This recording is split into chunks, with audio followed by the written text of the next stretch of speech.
সবাইকে স্বাগতম জানাই মঞ্জুশ্রী কিচেনে। আজ আমি বানাচ্ছি একদম ঘরোয়া স্টাইলে দারুণ স্বাদের ভেটকি মাছের ঝাল, যা একবার খেলেই মনে থাকবে। প্রথমে ভেটকি মাছ ভালো করে ধুয়ে নিলাম, সামান্য নুন আর হলুদ মেখে কিছুক্ষণ রেখে দিলাম। এবার কড়াইয়ে সর্ষের তেল গরম করে মাছগুলো দুপাশে হালকা ভেজে নিলাম। একই তেলে দিলাম পেঁয়াজ কুচি, হালকা লালচে হওয়া পর্যন্ত ভাজবো। তারপর টমেটো কুচি দিয়ে ভালো করে কষে নিব। এবার মশলা দেব, হলুদ গুঁড়ো, লাল লঙ্কা গুঁড়ো, ধনে আর জিরে গুঁড়ো দিয়ে মিশিয়ে একটু জল দিয়ে কষতে থাকবো যতক্ষণ না তেলটা উঠে আসে।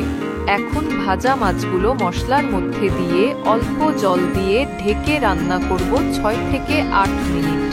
শেষে কাঁচা লঙ্কা চেরা আর ধনে পাতা কুচি ছড়িয়ে দিলেই তৈরি হয়ে যাবে দারুণ স্বাদের ভেটকি মাছের ঝাল। গরম ভাতের সঙ্গে পরিবেশন করুন, একবার খেলেই মনে থাকবে এই স্বাদ। ভিডিওটা ভালো লাগলে লাইক, কমেন্ট আর সাবস্ক্রাইব করতে ভুলবেন না।